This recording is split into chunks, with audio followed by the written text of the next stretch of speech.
All right. Hey YouTube, I'm Lucky, and this is Bungie's Vidoc. Live reaction and a little analysis. I know what you're wondering. What is true and what is false? The Witch Queen is an unsettling mystery. Our biggest foe, Savathun, has our grandest tool, the light. Just paying off narrative threads that we planted way back in Destiny 1. I'm here to protect humanity. How do we stop this? The stakes in the universe are rising, and it's the greatest challenge that we've ever faced. We're shedding that dogma of light equals good, darkness equals bad. We're really entering the mists and trying to discern what's in front of us and what's lurking just underneath the surface. What is your truth now? There are a lot of bombshells in the Witch Queen narrative. And that's just scratching the surface of what we're going to get into this year.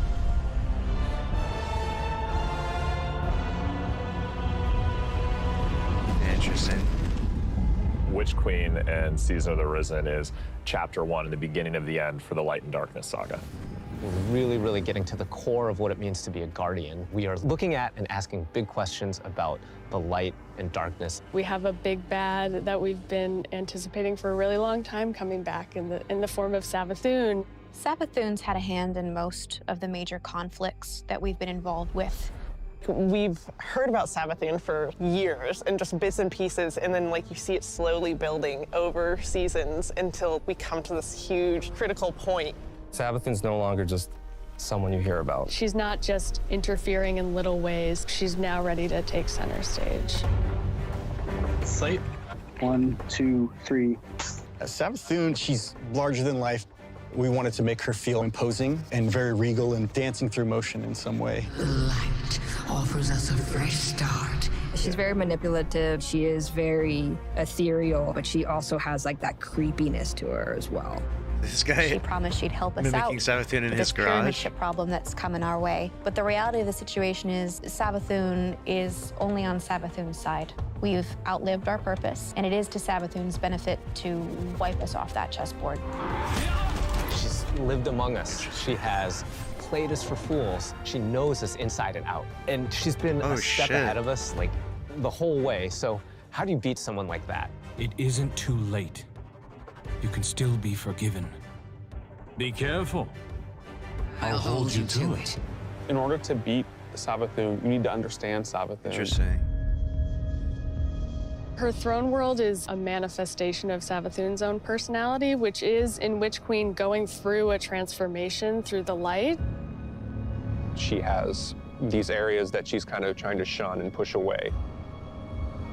For the old hive areas, it's much more atmospheric, it's very dense, it's very claustrophobic, it's spooky. Then when you make your way into the Lucent hive area, it's a lot more open and broad. It's definitely brighter, it's definitely more lively. We want people to look at it like an impressionist painting, something that's very pretty from far away, but as you get closer, it's not really what it seems. It's very unsettling. You're looking at shapes, you're looking at these things within the world, and you're not entirely sure what they are, and you have to get close and you have to investigate. What's really going to be exciting for players is that they're going to get to play that part of psychic detective, trying to solve the many mysteries of the throne world. Witch Queen campaign, I think, is probably the most ambitious campaign we've made in a very long time. We're building the definitively Destiny campaign, so leaning into the journey you can find in exotic missions or the mechanics you might find in a dungeon. You have to kind of think your way through. You have to figure out, hey, what do I need to do next in order to get to the end of this? We've got Savathun, right? The Queen of Lies. So this campaign is full of surprises.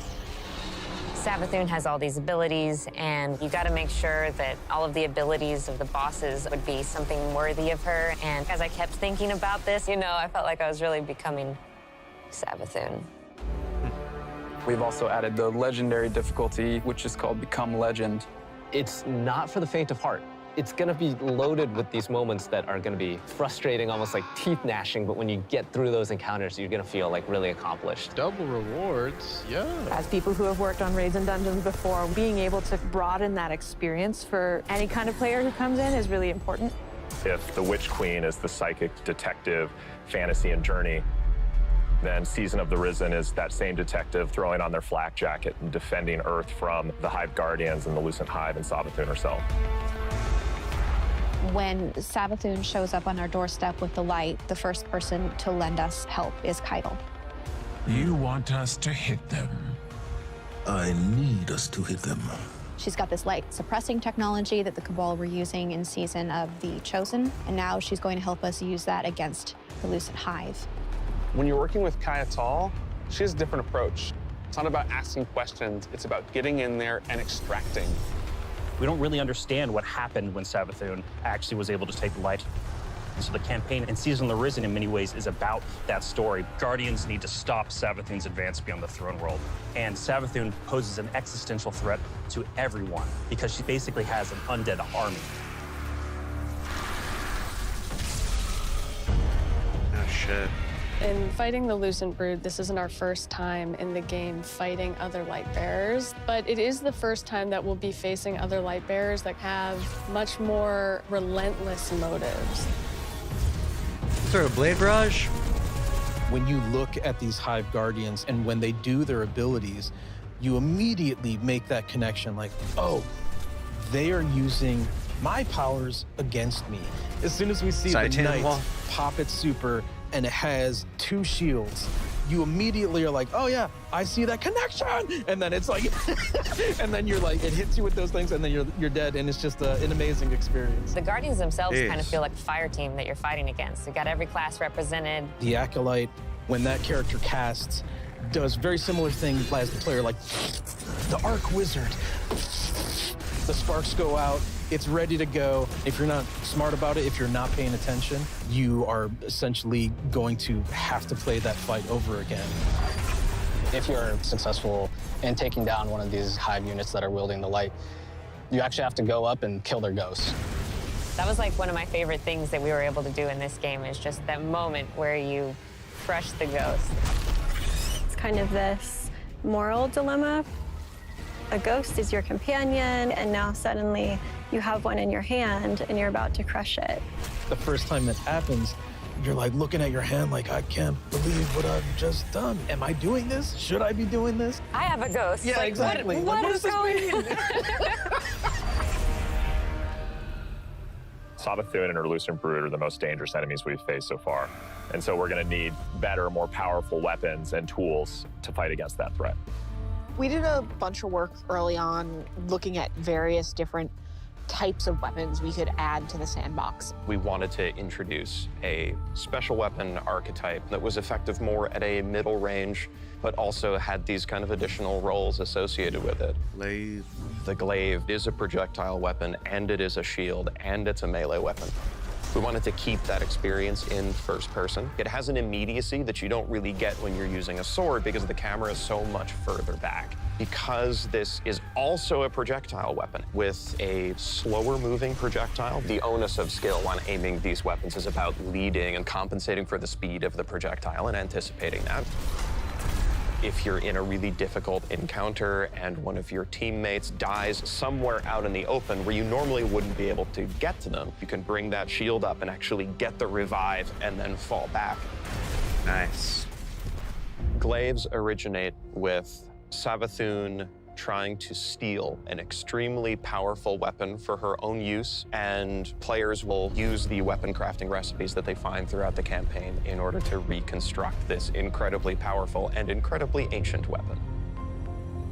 When you put together your glaive in the campaign, you just get a taste that that's what you want to do for the rest of the weapons that you get. Weapon crafting lets you target a specific role and go and build that, and you know how long it's going to take you to get there, and you get exactly the thing that you want. I really want to see what people do with it and like the feedback that we're gonna get and people sharing all of the things that they're doing with that new system. You're creating your Guardian and you want to be able to shape your Guardian That was something we had never seen. What you want them to be. And this gives us a great opportunity to continue to do that. This is a really big season for weapons in particular. We've got 8 brand new exotics. Worm launcher. The Osteostraker exotic submachine gun.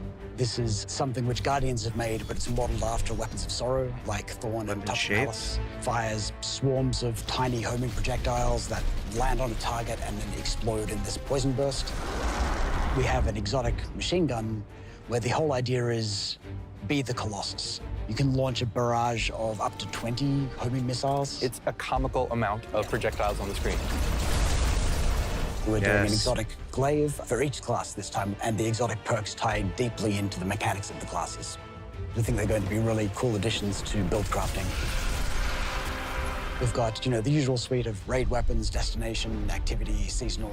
I recounted it this morning, and I think it's about 50 new weapons. You're going to have 2 new exotic armor for each class, totaling 6, 1 stasis, 1 non-stasis. The Titan stasis exotic. Cast your barricade, and instead of, you know, this Traveler's Light and the Rally barricade, you create a giant wall of ice. Even though this thing is massive, you still get all the benefits of Rally barricade. Really? Warlock Void exotic. We called them the Devouring Rift legs because we wanted Empowering Rift to feel like it had a place in endgame content the way that Healing Rift does. Empowering Rift doesn't heal you. Well, what if it did? Oh, no. In Season 16, you're going to see a massive revamp to the Void subclass system across all 3 classes. This is a huge update and will allow players to build craft in ways that they've never done before. What? One of the things we wanted to do is create a core set of verbs like we did with Stasis. Anyone can run suppressors now. I think that's the pretty cool thing to be able to do. I'm going to be running Suppressor Grenade probably. We wanted you to feel like you were the energy vampire, feel like you were the Night Stalker, feel like you were that protector, that big Sentinel Titan. So you're going to see things like Bastion, a new Titan aspect, where you take your big old Sentinel shield, slam it into the ground, and create this void barricade that's going to apply overshield to you and your buddies. Oh, that's sick. My favorite aspect is probably Child of the Old Gods. As this warlock controlling space and time, I'm able to rip a hole into another dimension and then pull out this little like sentient black hole. Whenever I target an enemy, my little black hole buddy is going to fly over there and start draining their life force. The Void 3.0 update is really setting the stage for how we're thinking about updating the subclasses for the rest of the year. We're going to extend this philosophy to Solar and Arc. Solar obviously is going to be about burning, but there's this other component to Solar, and that's healing. Arc is all about chaining. It's all about lightning, direct attacks, quickness. We're going to take the fantasies that you know and love today. We're going to embellish them. So what you'll see is like all of the new abilities, all the new actions you take, reinforce that to the core. Pretty excited about it. That's crazy. Witch Queen is very much the culmination of the last 6 to 7 years of just Destiny all together. And really, this is starting the road to the final showdown. But things aren't necessarily just dark and light anymore. There's a lot more nuance in the game. It's going to be a real fight. Players have something that they're really going to be challenged by. I can't wait for everyone to find out what's been going on with Savathûn. Like, I'm excited. You Guardians are so clever, aren't you? From the throne world to the campaign to the customizable build crafting, it all comes together to make Destiny feel really new and fresh. We've got more Destiny coming this year than any other year before. It's one of the most ambitious releases we've ever put together, and the team is firing on all cylinders. Tell me, Guardian, what do you think you're going to do?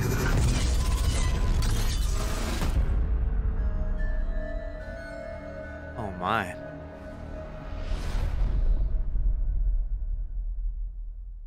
Oh my. Well, there it is. Now let's do a little bit of discussion in regards to this stuff.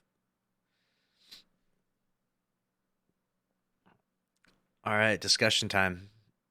So that was wild. Oh, it just randomly threw me. The glaive looks insane. Yeah, the glaive. What I really want to read is I want to read the what was the weapons thing? They scrolled over the weapons real briefly, and then I want to read what they scrolled over the Void 3.0. They there's some text that we could have read. Need a timestamp though, you know? Yeah, I'm looking through it. Yeah, I'm looking through. Let's find that exact timestamp. That was really interesting. Oh, here we go. I found like it. It's 422 shows one of the glaives. 422. Okay. I'll look at that real quick. So this campaign is full of surprises. Savathun has all these abilities, and you got to make sure that all of the abilities of the bosses would be something worthy of her. And as I kept thinking about this, you know, I felt like I was really becoming Savathun. I'm not seeing any glaive stuff.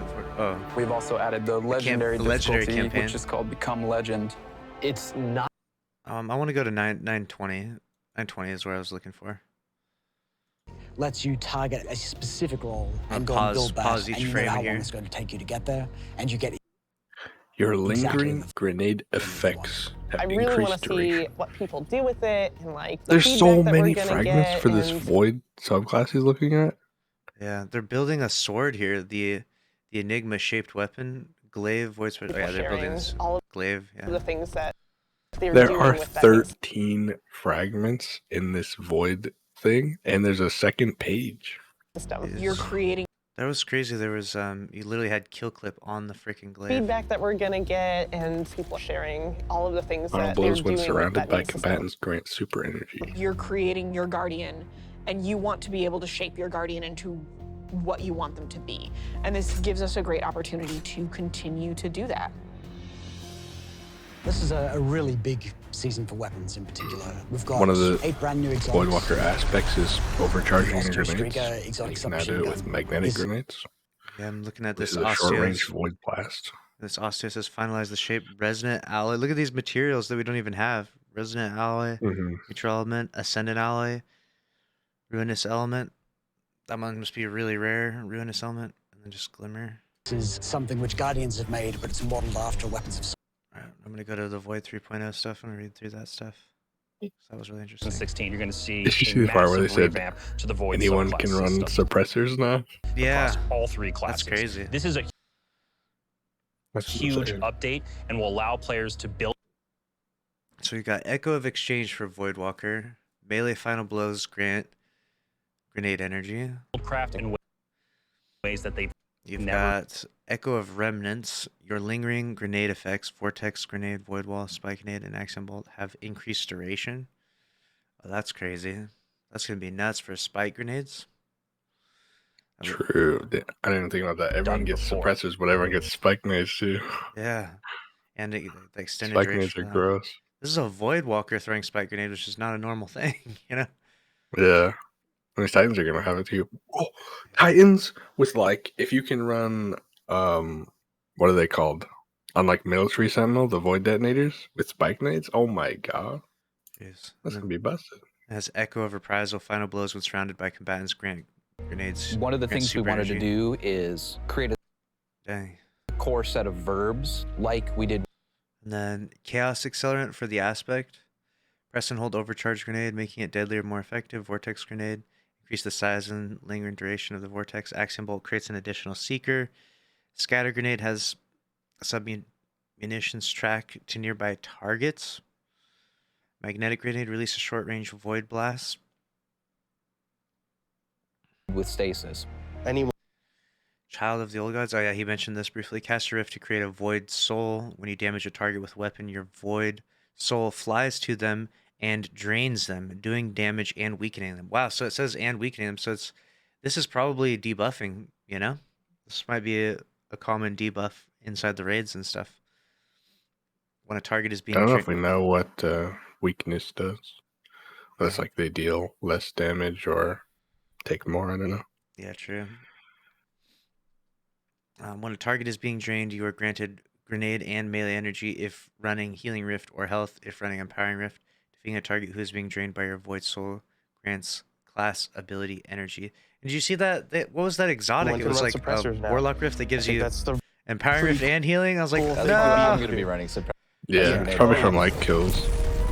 We wanted you to feel like you were the Also, I'm pretty sure the energy glaive projectile is a tracking projectile. Yes, I saw some of that. This invis. You know, invisibility. They said the exotic SMG, the Thorn one, had tracking bullets that like explode after, I don't know if it's X amount of time or after you hit so many. And the exotic machine gun was like up to 20 homing missiles. Yeah, the Colossus machine gun. I think it's gonna be insane. It makes sense because the Colossus are already really crazy with that. Mm-hmm. Dang. That Titan Ice Wall chest piece, I didn't think you'd actually get the rally barricade benefits from being behind that wall, but apparently you do. They said that. That's just reload speed, right? Like it's just faster reload speed. No, you get reload, you get range, you get less flinch. It's actually Oh. insane. Okay, wow. That actually sounds pretty crazy then. There's one clip where he's like double rewards from the harder difficulty campaign. I don't know if that's for all the missions or just like some of them. When you're working with Kaya Tall, she has a different approach. 8 new It's not about asking exotics. questions, it's about getting in there. Say it again. 8 new exotics. Oh yeah, and yeah, he said 50 new weapons before. He said 42 in that podcast. It was like I Well, it's probably recounted. 42 and then the 8 exotics. So Yeah, that makes sense. It makes more sense. Dang. Any other notes you wrote down? Anything interesting you noticed? They said solar is about burning, but also healing. So I wonder if like hunters are going to get any kind of healing, aspects or something. They don't really have any. It seemed like the order they were doing is obviously Void, and then it seemed like Solar is next, and then Arc is last. I don't know if they fully clarified that, or if that was just campaign, I think, is probably putting that together. I don't remember if it's already mapped out. I don't recall. Taking down one of these hive units that are wielding the They said they're trying to add more weapon types to the game. I don't know if they're stopping after glaives or if they're still trying to, make more stuff. He said more Destiny coming this year than ever before. A ghost is your companion, and now suddenly you have one in your hand, and you're about. I guess it makes sense. They're doing like a raid in a dungeon every other season, and then also this. It's going to be a real fight. Players have something that they're really going to. There is what was it called? The Bastion Titan aspect, which we've seen before, is the when you put down a rally barricade, it's like a regenerating void overshield. I wonder if that'll work with the stasis wall, because that would be insane. That would be pretty crazy if that worked. Weapon crafting lets you target a specific role and go and build that, and you know how long it's going. So when he opens up this weapon craft, it says create a new weapon. You can see it's got 2 auto rifles in there. Like there's auto rifles, bows, pulses, scouts, sidearms, submachine guns. There's no hand cannon to craft in here. What? No. Oh man, that's funny. There's just straight up like, no, you can't craft a hand cannon. They probably just let you craft like these. These are probably like 450 RPM autos or something, Right. Probably start off with the Where stuff was that's not very good. Where did they show there's like a glaive with the kill clip or some shit, wasn't there? Fusion glaives. Yeah. That was at I don't find that. 922. You can craft a fusion, a glaive, a grenade launcher, shotguns, and a sniper. This sniper rifle is called Thoughtless. And then Father's Sins. Exactly the thing that you want. I really want to see what people do with it and like the Very feedback that we're gonna get and people sharing all of the things that they're doing That's crazy. with that new system. You're creating your guardian, and you want to be able to. Some of those there will definitely be some good snipers, some good fusions to craft from that. Opportunity to continue to do that. Cool. This is a well, I'm gonna neutral element. All right, well, I'm going to end it there as my first impressions and initial analysis of the Destiny 2 Vidoc. I'm going to do a lot more deep dive with some other videos. But hopefully you enjoyed this, and make sure to subscribe with notifications on, smash the like button, and I'll see you in the next one. Later.